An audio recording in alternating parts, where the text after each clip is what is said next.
بسم اللہ الرحمن الرحیم۔ معصوم ناظرین، پروگرام نیوز نائٹ میں آپ کا میزبان نجم ولی خان۔ ناظرین، پاکستان کے بڑے مسائل محض آئینی اور سیاسی نہیں ہیں، بلکہ یہ معاشی بھی ہیں اور موسمیاتی بھی۔ حکومت کے سامنے بڑے چیلنجز ہیں، جیسے یہ کہ گزشتہ 20 سالوں میں پاکستان دنیا کے ان 10 ممالک میں شامل ہے جو موسمیاتی تبدیلیوں سے سب سے زیادہ متاثر ہوئے ہیں۔ ایشیائی ترقیاتی بینک کے مطابق پاکستان کو موسمیاتی تبدیلیوں سے سالانہ 14 ارب ڈالر کا نقصان ہو رہا ہے۔ پاکستان کے شمالی علاقوں میں 8,000 سے زیادہ گلیشیئر موجود ہیں جو تیزی سے پگھل رہے ہیں۔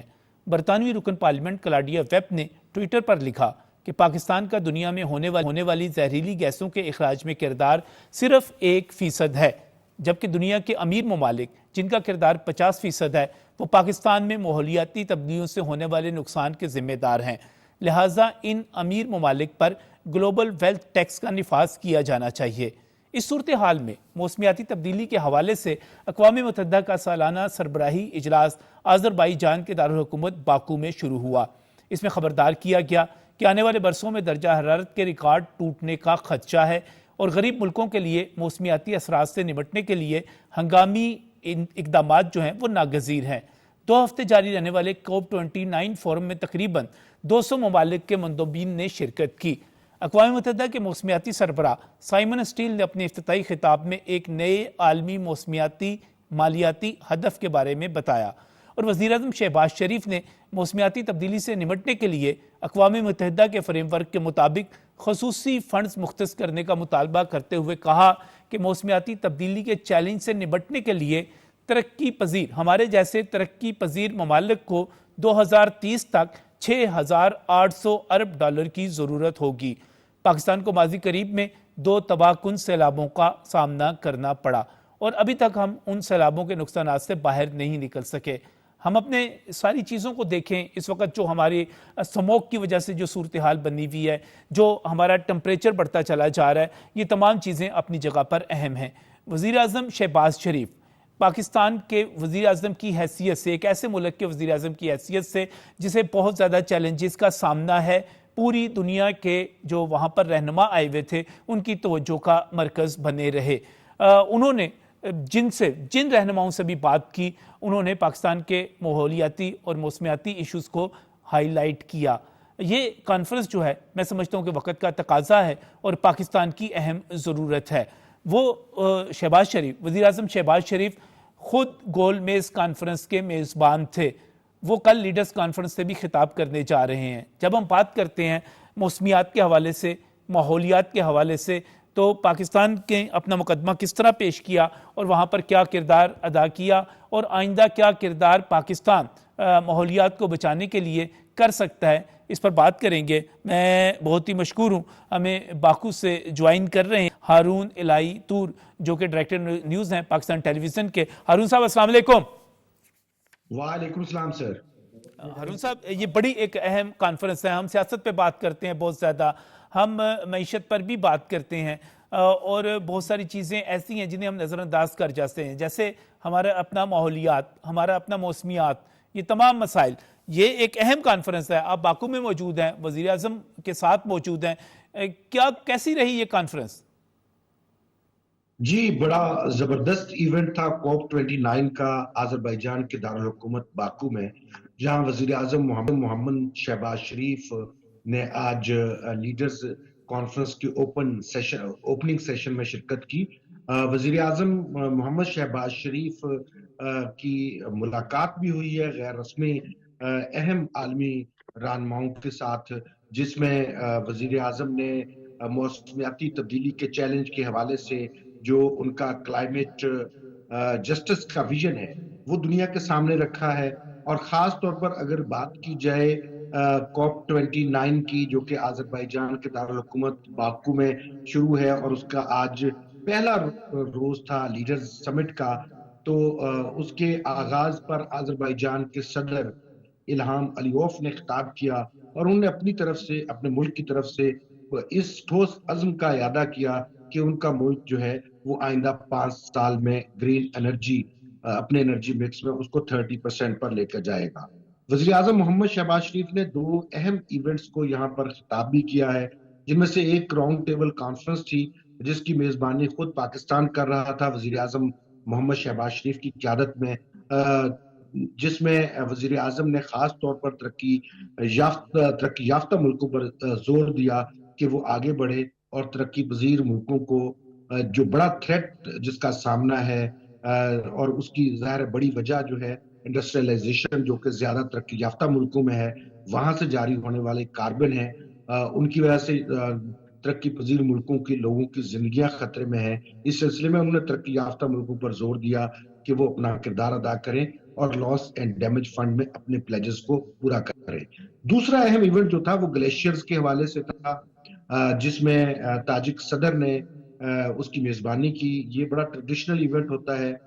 وزیر اعظم محمد شہباز شریف نے کہا کہ گلیشیئرز جو ہیں وہ ہماری لائف ہیں، اور جس طرح سے یہ بڑی تیزی سے پگھل رہے ہیں تو ہمیں خدشہ لاحق ہے کہ پینے تک کا پانی جو ہے وہ کم ہو جائے گا۔ انہوں نے خاص طور پر پاکستان کی ایگزامپل سامنے رکھی، اور انہوں نے کہا کہ 3000 کے قریب ہمیں نئی لیک بنی ہے ہمارے مختلف علاقوں میں، ناردرن ایریاز میں، گلیشیئرز کے پگھلنے کے لیے، تو ہمیں فوری طور پر درجہ حرارت میں کمی کے لیے اقدامات کرنا ہوں گے۔ جی، یہ زبردست قسم کا ایونٹ ہے، لیکن ہم یہ دیکھتے ہیں کہ خبروں میں ہمیں اس قسم کی اہمیت نہیں ملتی۔ ہارون صاحب، ہم چلے جاتے ہیں آئینی مسائل کی طرف، سیاسی مسائل کی طرف، ہیڈ لائنز میں بھی اسی طرف چلے جاتے ہیں، جبکہ ایک بہت بڑا مسئلہ، اگر ہم نے اس خطۂ ارض پہ رہنا ہے اور خاص طور پہ ہم نے ترقی پذیر ملک میں رہنا ہے، تو ہمیں تو اس پر خاص طور پر اپنے ماحولیات پر، اپنے موسم پر توجہ دینی پڑے گی، اس کو بہتر کرنا پڑے گا۔ جی بالکل، آپ نے درست کہا کہ انفارچونیٹلی ہماری جرنلزم کا محور جو ہے کبھی بھی اس طرح کے سوشل اور انسانی زندگی سے ریلیٹڈ شاید ٹاپکس نہیں رہے جو کہ ہونا چاہیے، اور خاص طور پہ ہمیں ڈیولپمنٹ جرنلزم کے فوکس پر جانا چاہیے۔ ہم نہیں جا رہے، یہ انفارچونیٹ ہے۔ جبکہ دوسری طرف اگر دیکھا جائے تو یہاں پر باکو کا جو میڈیا سینٹر ہے وہ دنیا بھر کے میڈیا سے کھچا کھچ بھرا ہوا تھا۔ تقریباً 200 سے زائد میڈیا ٹرمینلز قائم کیے گئے تھے، اور کم سے کم جو ایک اندازے کے مطابق 1000 سے زائد میڈیا نمائندگان دنیا بھر سے یہاں پر آئے ہوئے ہیں اس اہم ترین ایونٹ کو کور کرنے کے لیے۔ 100 سے زائد عالمی رہنما یہاں شریک ہیں۔ میڈیا کو انٹریکشن کا بھرپور موقع مل رہا ہے، عالمی رہنما انٹریکشن کر رہے ہیں، لیکن سب سے جو اس ایونٹ کی خوبصورت بات ہے وہ یہ ہے کہ دنیا آج سب سے بڑے سنگین چیلنج جو کہ موسمیاتی تبدیلی کا چیلنج ہے اس کی بات کر رہی ہے، اور اس سلسلے میں پاکستان کا جو کردار ہے اور پاکستان کا جو اس میں لیڈرشپ ہے اس کا جو کردار ہے وہ بڑا اہم ہے۔ آج بھی وزیر اعظم محمد شہباز شریف عالمی رہنماؤں کی توجہ کا مرکز رہے، خاص طور پر انہوں نے جس طرح سے COP 27 کے اندر پاکستان کا کیس اور ترقی پذیر ملکوں کا کیس دنیا کے سامنے پیش کیا، اس کی بھرپور پذیرائی ہوئی، اور COP نے اپنے آفیشیل پلیٹ فارم سے وزیر اعظم محمد شہباز شریف کی تجاویز کو COP 27 میں ایجنڈے کا حصہ بنایا تھا۔ یہی وجہ ہے کہ کل ہونے والا جو وزیر اعظم کا COP لیڈرز کے ساتھ خطاب ہے وہ بڑا اہمیت کا حامل ہے، اور پوری دنیا کی نظریں اس کی طرف ہوں گی کہ وزیر اعظم محمد شہباز شریف جو کہ بڑے کلائمیٹ جسٹس کے ویژن کے ساتھ جہاں پر موجود ہیں، وہ کن نکات کے حوالے سے دنیا کو سینسٹائز کرتے ہیں اور کون سا فیوچر ایجنڈا دنیا کے سامنے پیش کرتے ہیں۔ پاکستان بڑا کمیٹڈ ہے، خاص طور پر اگر آپ دیکھیں کہ اس وقت آپ لاہور میں موجود ہیں، جو لاہور کے اندر صورتحال ہے، کیا اس صورتحال کے اندر پاکستان کی قیادت اس حوالے سے دنیا کے سامنے اپنا کیس بھرپور انداز میں اگر پیش نہیں کرتی تو اس کے علاوہ کیا ہمارے پاس آپشن بچتا ہے؟ تو وزیر اعظم محمد شہباز شریف اس حوالے سے بڑے پرعزم ہے۔ پاکستان کا ڈیلیگیشن ادھر موجود ہے، پاکستان کے پارٹنرز موجود ہیں، پنجاب حکومت یہاں پر خاص طور پر آ رہی ہے، تو یہ بڑا اہم ایک فورم ہے جس کو پاکستان بھرپور انداز سے یوٹیلائز کر رہا ہے، اور پاکستان چاہتا ہے کہ جو ترقی یافتہ ملکوں کی طرف سے خاص طور پر جو پارٹنرشپ ہے کلائمیٹ چینج کے حوالے سے، پاکستان اس سے بھرپور استفادہ کرے۔ ارون صاحب، ایک اور بڑا مسئلہ وہ ہے فنڈز کی فراہمی کے حوالے سے۔ وزیر اعظم نے نشاندہی کی کہ ترقی پذیر ممالک کو 6800 ارب سے زیادہ کی رقم درکار ہوگی 2030 تک۔ صرف موسمیاتی جو چیلنج ہے اس کو نمٹنے کے لیے. لیکن یہ بھی دیکھا گیا کہ اس سے پہلے بھی بڑے بڑے وعدے کیے گئے تھے اور باتیں کی گئی تھیں کہ جو وہ ملک جو صنعتی طور پر بہت زیادہ آگے انڈسٹریل ڈیولپمنٹ میں بہت آگے نکل چکے ہوئے ہیں, وہ مدد کریں گے, وہ پاکستان کی مدد کریں گے, دوسرے ملکوں کی مدد کریں گے. تو اس سلسلے میں جب وزیر اعظم نے ایک مالیاتی فنڈ کی بات کی, اس ریکوائرمنٹ کی بات کی, تو آپ کو کیا رد عمل نظر آیا؟ وزیر اعظم محمد شہباز شریف یہاں پہ 2 پرونگ اسٹریٹجی کے ساتھ کام کر رہے ہیں. ایک طرف تو وہ اپنا کیس پیش کرتے ہیں کہ پاکستان کتنا متاثر ہو رہا ہے, اور ساتھ ہی ساتھ بتا رہے ہیں کہ پاکستان کس طرح بھرپور کمٹمنٹ کے ساتھ آگے بڑھ رہا ہے. ہمارا سولرائزیشن کا جو پروجیکٹ ہے, آپ دیکھیں دنیا کے لیے ایک مثال ہے. ہم نے جتنی تیزی سے پاکستان کے اندر ہم سولرائزیشن کی طرف گئے اور پاکستان کے انرجی مکس میں اس کا شیئر جو ہے وہ بڑھا. اس کے ساتھ ہی ساتھ آپ دیکھیں ونڈ انرجی کی طرف ہم جا رہے ہیں. اس کے ساتھ ہی ساتھ اس وقت پلانٹیشن ہماری توجہ کا محور ہے. یہ ہماری اسٹریٹجی کا ایک حصہ ہے. دوسری طرف ہم چاہتے ہیں کہ ترقی یافتہ ملک جو ہیں وہ ترقی پذیر ملکوں کے ساتھ ہاتھ بڑھائیں, جوائنٹ وینچرز کریں. اس میں خاص طور پر انرجی مکس کے اندر جو گرین انرجی ہے اس کا شیئر بڑھایا جائے. تو دنیا کے ملکوں کے ساتھ پاکستان اس وقت جو ہے کلائمیٹ چینج کے شعبے میں انویسٹمنٹ کا خواہش مند ہے. دنیا سے چاہتا ہے کہ دنیا ترقی پذیر ملک میں نہ صرف وزیر اعظم پاکستان کا مقدمہ پیش کر رہے ہیں بلکہ تمام ترقی پذیر ملکوں کا مقدمہ اس اہم ترین عالمی فورم پر پیش کر رہے ہیں.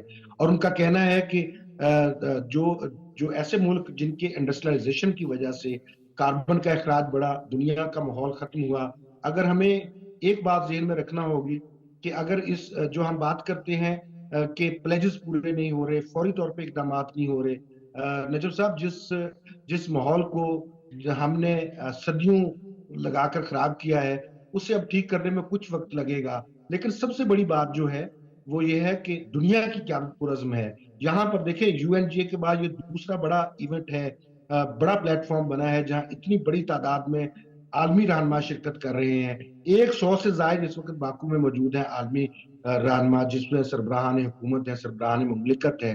تو یہ اس بات کا واضح اشارہ ہے کہ دنیا بڑی کمیٹڈ ہے, اور انشاءاللہ میں بھی پورا امید ہوں کہ موسمیاتی تبدیلی کے چیلنج سے ہم سب مل کر نپٹیں گے, کیونکہ اکیلا کوئی بھی ملک اس میں کچھ نہیں کر سکتا.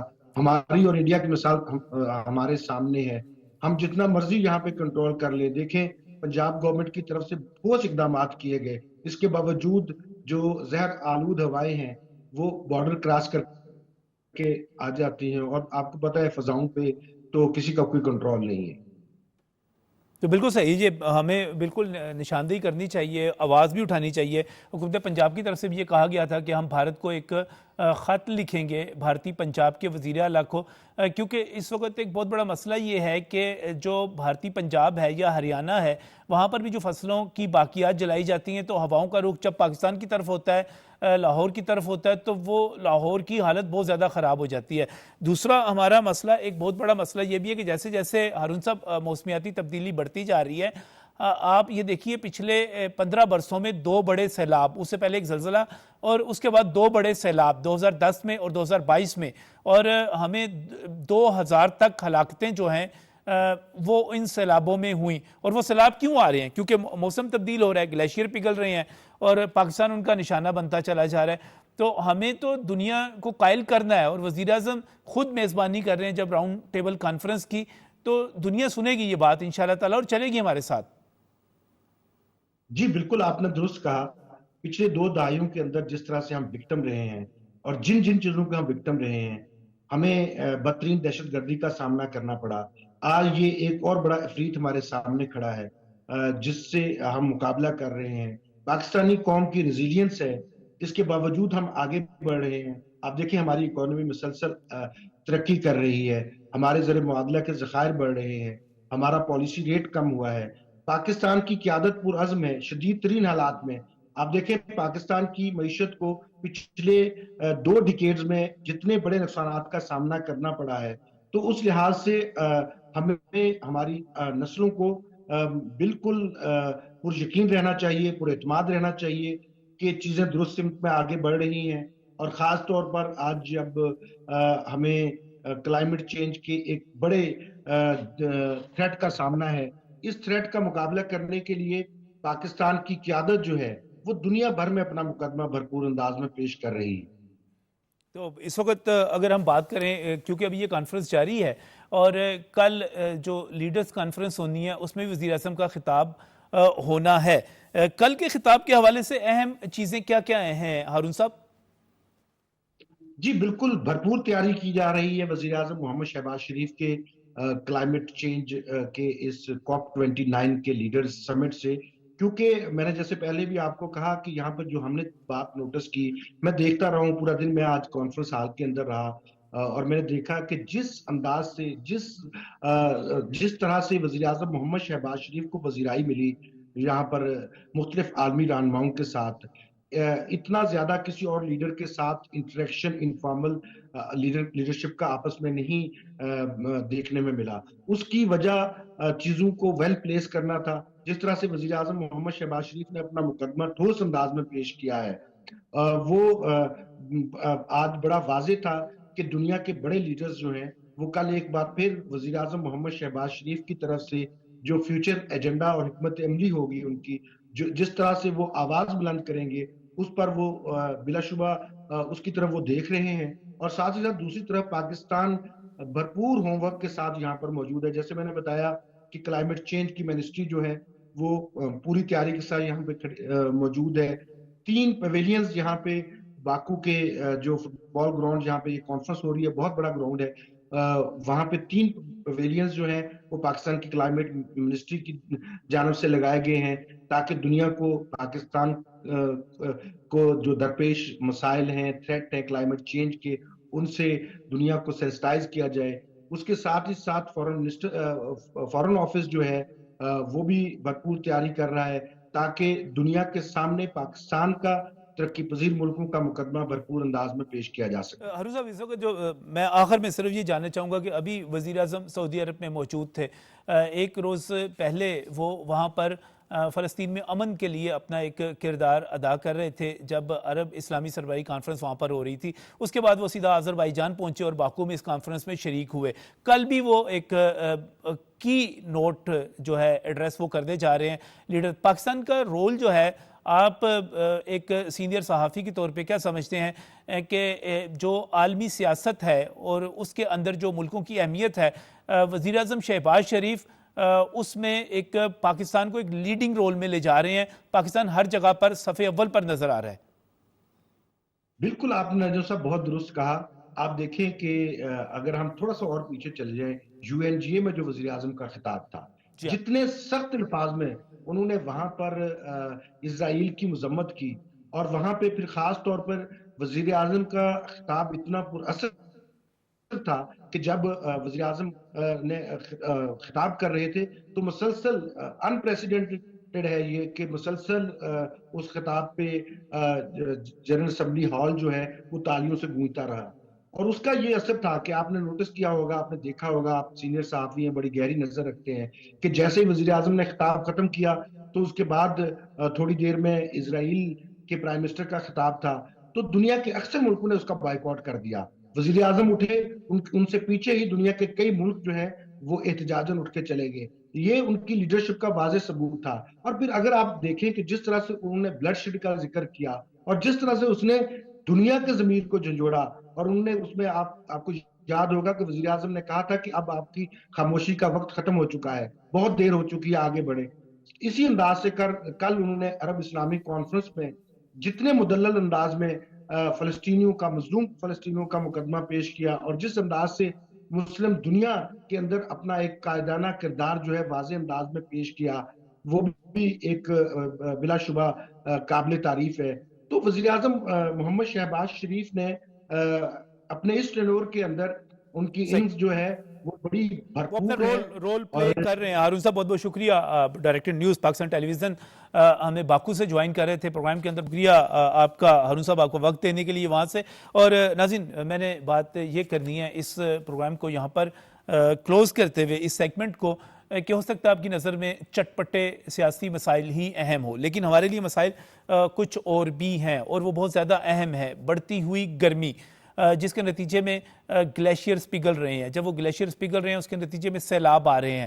جب وہ سیلاب آ رہے ہیں وہ ہمارے ہاں تباہی مچا رہے ہیں. ہمارے پاس سموگ ہے وہ بڑھتی چلی جا رہی ہے. ہمارے ہاں ماحولیاتی آلودگی کے مسائل پیدا ہو رہے ہیں. ہمارے ہاں جو زہریلی گیسیں جو صنعتی ممالک ہیں اور بڑے صنعتی ممالک ہیں وہاں سے آنے والی زہریلی گیسیں جو ہیں پاکستان کے موسم کو متاثر کر رہی ہیں. ہم نے ان کا مقدمہ بھی لڑنا ہے. ہم نے وہ مقدمہ عالمی برادری کے سامنے بھی رکھنا ہے اور اس کے ساتھ ساتھ ہمیں پاکستان کو بھی گرین بنانا ہے اور یہاں پر اس کو گرین بناتے ہوئے گرین ٹورزم کی بھی بات کرنی ہے. اور میں یہاں پر آخر میں ایک حوالہ دینا چاہوں گا خاص طور پہ کہ خصوصی سرمایہ کاری سہولت کونسل SIFC کا آپ نے بہت نام سنا ہوگا.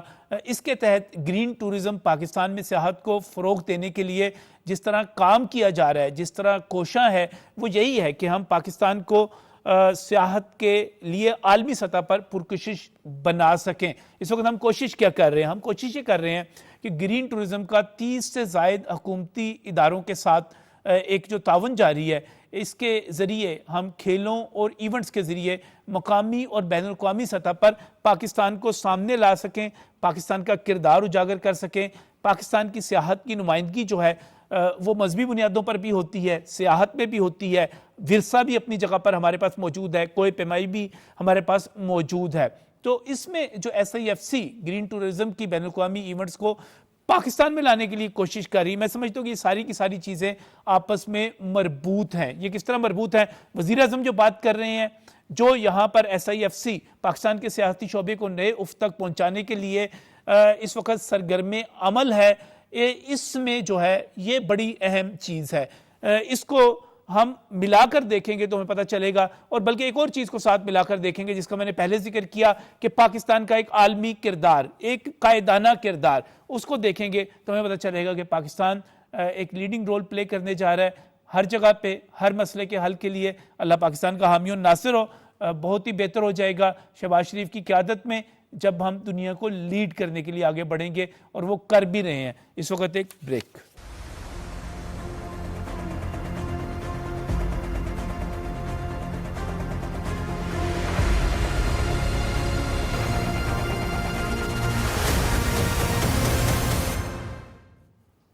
ناظرین, PTI کے رہنما کہہ رہے ہیں کہ اسی نومبر میں وہ ایک اور لانگ مارچ کرنے جا رہے ہیں اور اسے فائنل کال کا نام دیا جا رہا ہے.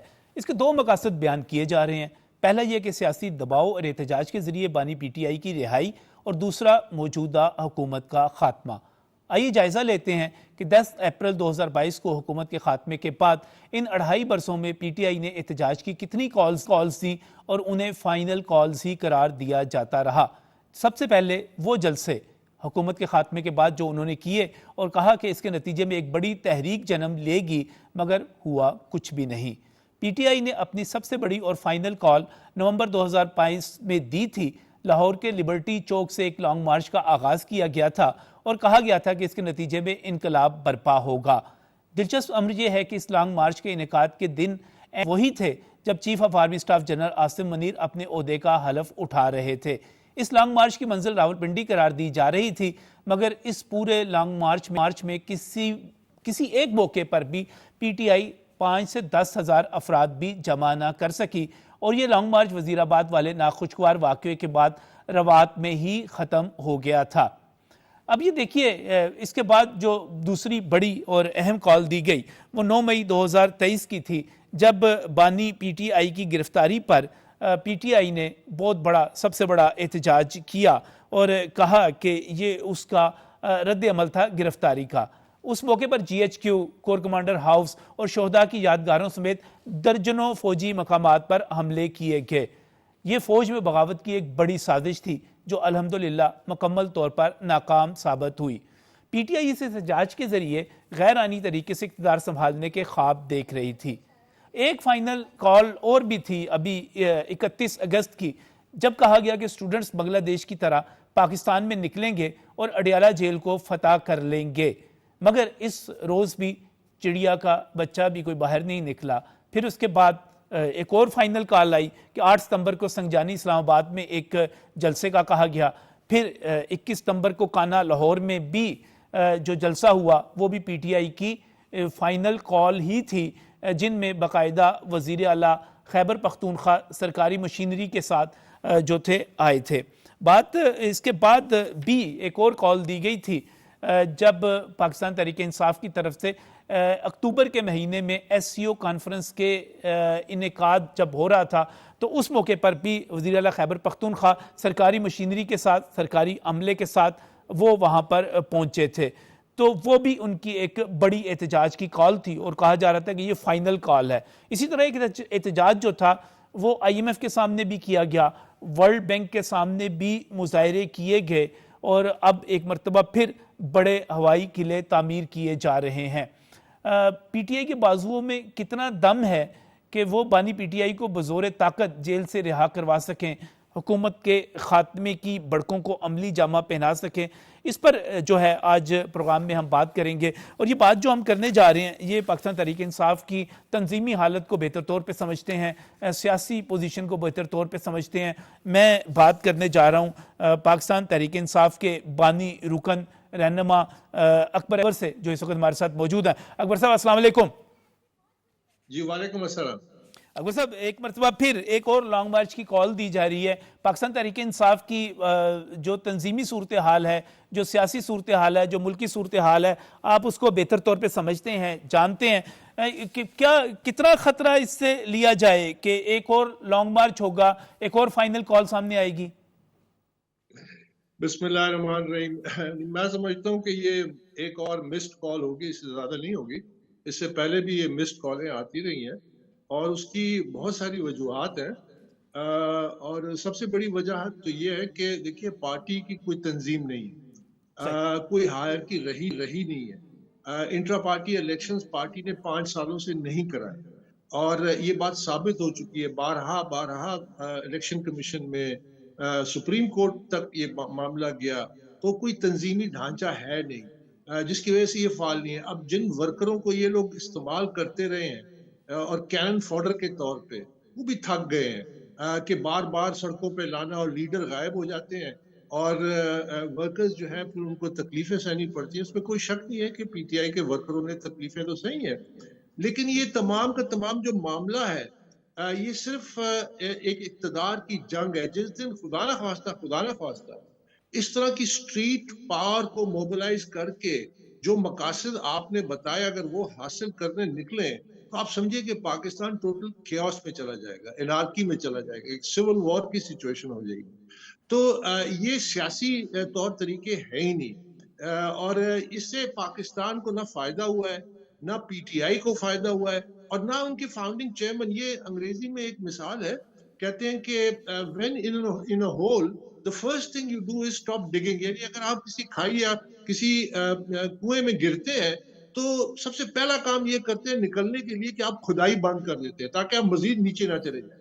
تو یہ لگے ہوئے ہیں ایک ڈیسپریٹ انداز میں. اس کی وجہ یہ ہے کہ پاکستان تحریک انصاف یہ ہم نے بنائی تھی, اور جو جس گھر کو بناتا ہے, تعمیر کرتا ہے, اس کو سنوارتا ہے, وہ اس کی قدر کرنا جانتا ہے. اس وقت جو پاکستان تحریک انصاف پہ جو لوگ قابض ہیں یہ پولیٹیکل سکیونجرز ہیں. یہ گھاٹ کے انہوں نے پانی پیے ہیں, کبھی کاف لیگ میں, کبھی نون لیگ میں, کبھی پیپلز پارٹی میں, اور یہ اس وقت تمام اہم عہدوں پہ ایسے لوگ ہیں جن کو پی ٹی آئی کا فلسفہ ہی نہیں پتا, پی ٹی آئی کا مقصد ہی نہیں پتا. پی ٹی آئی تو ایک تبدیلی کی جماعت تھی ان دا پازیٹیو سینس, کہ ہم نے پاکستانی معاشرے میں, پاکستانی سیاست میں بہتری لانی تھی, ہم نے پاکستان کو برباد نہیں کرنا تھا. یہ جو پالیٹکس ہے یہ تو بڑی ریکلیس, ارریسپانسبل اور ڈسٹرکٹیو پالیٹکس ہے, اور یہ دم توڑ رہی ہے. کہ یاد رکھیے کہ پالیٹکس میں کوئی چیز سٹیٹک نہیں ہوتی. جس طرح جب نو کانفیڈنس موشن آیا اس وقت جو سٹیٹس تھا کہ پی ٹی آئی کے اپنے جو ایم ایل ایز تھے وہ اپنے حلقے میں جانے سے کتراتے تھے, اتنا ریاکشن تھا, اتنا سخت اینگر تھا. پھر اس کے بعد ایک فالس نیریٹو بلڈ کیا گیا اور قوم سے جھوٹ بولا گیا, امریکی سازش کا ذکر کیا گیا. وہی امریکی سازش, وہی امریکیوں کی سازش جس کا جھنڈا لے کے, یعنی جس کا جھنڈا لے کے یہ جلسے میں آج نظر آئے, جو ابھی لیٹسٹ جلسہ ان کا سوابی میں ہوا. اور مجھے یقین کریں مجھے بہت تکلیف ہوئی, کیونکہ ہم نے پاکستان تحریک انصاف اس لیے بنائی تھی کہ ہم پاکستان کا جھنڈا لہرائیں گے, امریکہ کا جھنڈا نہیں لہرائیں گے. تو یہ جس ڈیسپریشن کی صورتحال میں چلے گئے یہ تو کل کوئی بعید نہیں کہ کل ایک اسرائیل کا جھنڈا لے کے اکبر صاحب آپ سے بہتر اس چیز کو کوئی نہیں بیان کر سکتا کہ پاکستان تحریک انصاف کی اگر اس وقت تنظیمی ڈھانچے کی بات کی جائے، آپ نے کہا کہ اس وقت کوئی تنظیمی ڈھانچہ باقاعدہ طور پر موجود نہیں ہے۔ جب سے ہم ان انتخابات کو دیکھیں جن کی بنیاد پر الیکشن کمیشن نے نوٹس لیا نہیں کروائے گئے، پھر اس کے بعد معاملہ سپریم کورٹ آف پاکستان تک پہنچا، پھر عام انتخابات میں جس طرح اس کو جو ہے اس کی بنیاد پر انتخابی نشان سے یہ پارٹی محروم ہوئی، اس کے بعد اب لیٹسٹ پوزیشن کیا ہے پاکستان تحریک انصاف کا؟ جو ایک تنظیمی ڈھانچہ ہے وہ درست ہے، غلط ہے، ایکسیپٹڈ ہے، ناٹ ایکسیپٹڈ ہے، کیا پوزیشن ہے؟ دیکھیے اس وقت پاکستان تحریک انصاف کی جو لیگل پوزیشن ہے کہ ابھی الیکشن کمیشن میں پرسوں دوبارہ ہیرنگ ہے جو latest intra party electoral fraud انہوں نے کیا مارچ کی 3 تاریخ کو، اس کو بھی ہم نے چیلنج کیا ہوا ہے۔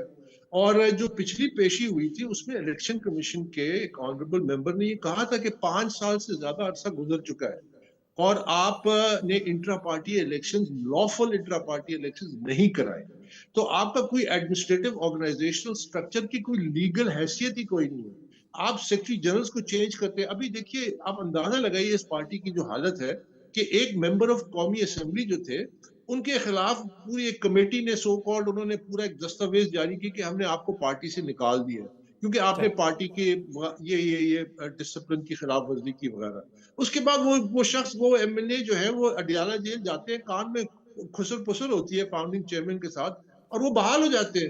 کہاں گئی وہ کمیٹی، کہاں گئی اس کی ریکمنڈیشن، کہاں گیا وہ جس بیسس پہ ان کو پارٹی سے نکالا گیا تھا؟ تو یہ سارا ایک بڑے ومزیکل انداز میں کیا جا رہا ہے۔ سو لیگلی پی ٹی آئی کے اس وقت کوئی آرگنائزیشنل سٹرکچر نہیں ہے۔ ابھی جو انہوں نے سیکرٹری جنرل لگایا، آج کی سٹوری آپ پڑھ لیں، پی ٹی آئی کے یہ بڑی اہم چیز ہے، یہ بڑی اہم چیز ہے، یہ اکبر صاحب بڑی اہم چیز ہے۔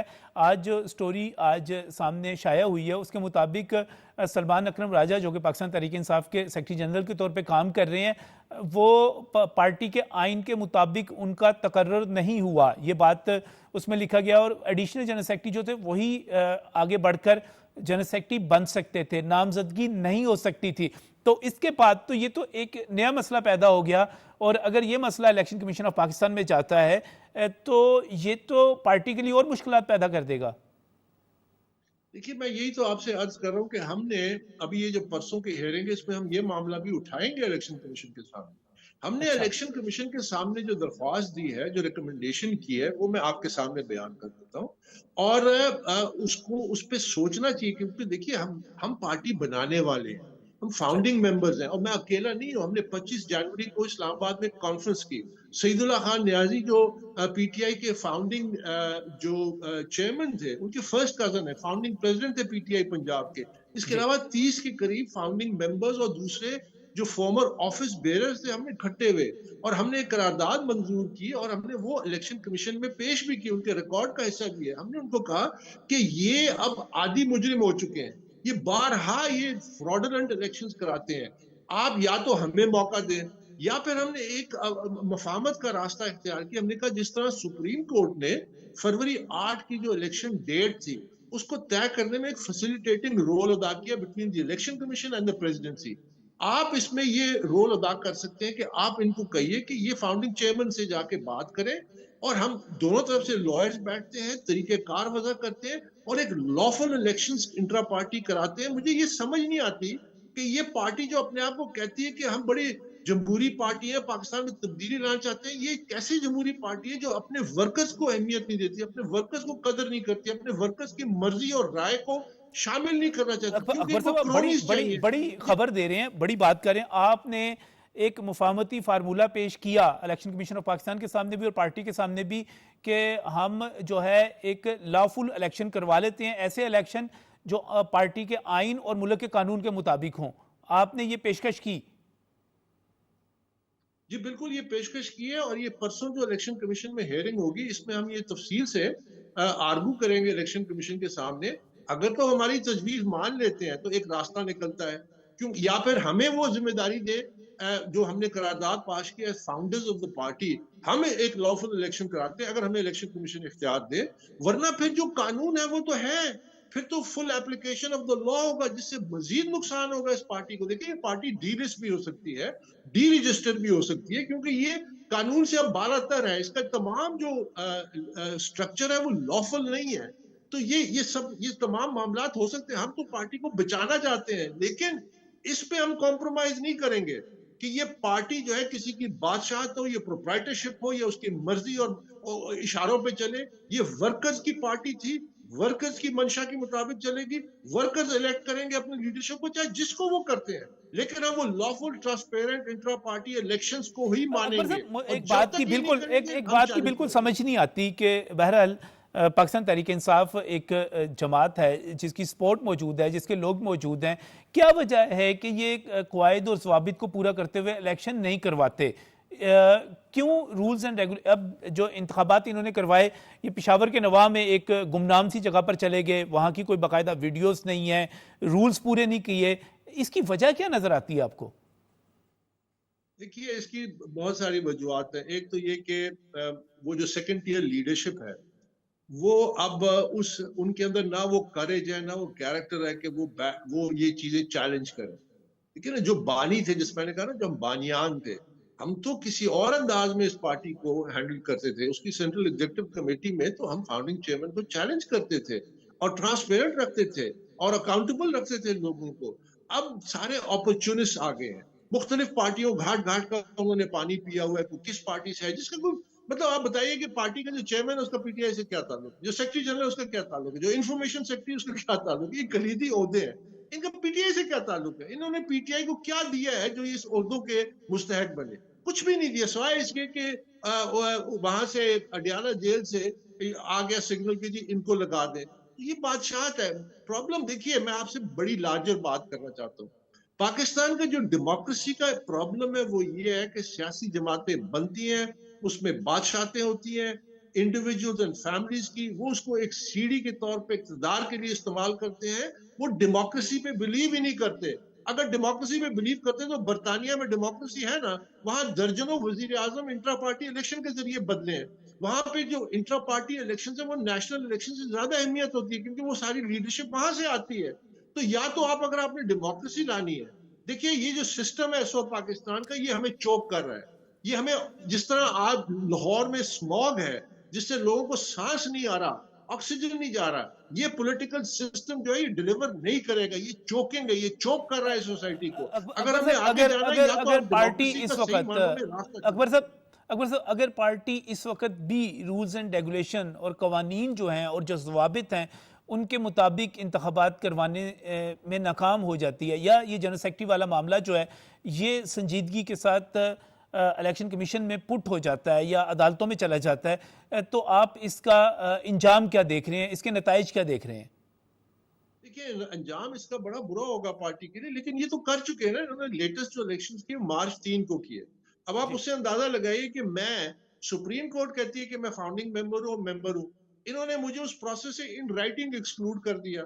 پھر اس کے بعد 950 یا اس کے لگ بھگ ووٹ پڑے، 8.5 لاکھ ٹوٹل ممبرز کو یہ خود دعویٰ کرتے ہیں سپریم کورٹ میں.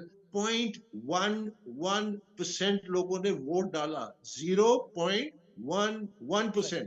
یہ وہ جمہوریت کے علم بردار ہے. باہر نکل کے کہتے ہیں کہ جی ہم بنیادی آئینی حقوق کے لیے لڑ رہے ہیں، ہم آزادی کے لیے لڑ رہے ہیں، ہم ڈیموکریسی کے لیے لڑ رہے ہیں. یہ ڈیموکریسی پہ بلیو ہی نہیں کرتے. ہم نے یہ فنڈامنٹل یہ جو ڈائیکاٹمی ہے کہ اندر کچھ باہر کچھ، یہ جو منافقت کی سیاست ہے، انفارچونیٹلی اس میں ہمارے میڈیا کا کردار. میڈیا کو چاہیے کہ جو جتنا بڑا منافق ہوتا ہے پاکستانی سیاست میں، اس کو کہتے ہیں زیرک سیاستدان ہے. وہ زیرک نہیں ہوتے. یہ جو رنگ بدلتے ہیں، یہ دنیا میں جو اسٹیبلش ڈیموکریسی ان میں، وہاں ان کی سیاست میں کوئی حصہ نہیں ہوتا، ان کو کوئی قریب نہیں آنے دیتا. آپ کو لوگ کریڈیبل کیریکٹر کے لوگ چاہیے جو اس ملک کو سنبھال سکیں. بالکل صحیح، بالکل صحیح، ڈیموکریٹک بالکل صحیح. مینس بہت بہت شکریہ، بہت بہت شکریہ اکبر ایس بابر صاحب اس پوری صورتحال پر کرنے کے لیے، ہمارے ساتھ سکرین پر آنے کے لیے بہت بہت شکریہ. ناظرین، اس وقت پاکستان تحریک انصاف کی طرف سے ایک اور لانگ مارچ کی جو ہے دھمکی دی جا رہی ہے. ایک اور کال کہا جا رہا ہے کہ یہ فائنل کال ہوگی جس میں وہ جو حکومت جو ہے وہ اس کا خاتمہ کر دیا جائے گا. وہ کہہ رہے ہیں کہ جناب اس کے نتیجے میں بانی پی ٹی آئی کی رہائی ہو جائے گی. لیکن پریکٹیکل صورتحال کیا ہے؟ پریکٹیکل صورتحال یہ ہے کہ پاکستان تحریک انصاف اس وقت تنظیمی مسائل کا شکار ہے اور یہ تنظیمی مسائل دن بدن سنگین ہوتے چلے جا رہے ہیں۔ مرکزی سیکرٹری جنرل سلمان اکرم راجہ جو ہیں ان کی تقرری بھی غیر آئینی ثابت ہو چکی ہے۔ اب مزید مسائل کا سامنا ہوگا، لہٰذا بہتر یہی ہے کہ پاکستان کے آئین کے مطابق چلا جائے، پاکستان کے قانون کے مطابق چلا جائے۔ پولیٹیکل پارٹیز ایکٹ میں جو طریقہ کار بتایا گیا ہے پارٹی انتخابات کا، اس کے مطابق انتخابات کروا لیے جائیں۔ میں اکبر ایس بابر صاحب کی بات کو دہراؤں گا، وہ مفاہمت کا ایک فارمولہ پیش کر رہے ہیں، آگے بڑھیں، آئین اور قانون کے مطابق چلیں، درست انتخابات کروائیں۔ اگر آپ ملک میں جمہوریت کا مطالبہ کرتے ہیں تو اس وقت ملک میں جمہوریت موجود ہے، آپ اپنی پارٹی کے اندر جمہوریت لے کر آئیں۔ آپ آئینی طور پر ملک کو چلانے کی بات کرتے ہیں، آپ اپنی پارٹی کو آئینی طور پر چلائیں۔ آپ ملک میں سیاسی اخلاقیات کی بات کرتے ہیں، آپ اپنے سوشل میڈیا میں اور اپنی پارٹی قیادت میں اخلاقیات لے کر آئیں۔ یہی آپ کے لیے آج کا پیغام ہے۔ اس کے ساتھ ہی اپنے میزبان نجم علی خان کو، نیوز نائٹ کی پوری ٹیم کو اجازت دیجیے۔ آپ سے کل پھر ملاقات ہوگی کچھ نئے موضوعات کے ساتھ، تب تک کے لیے اللہ حافظ۔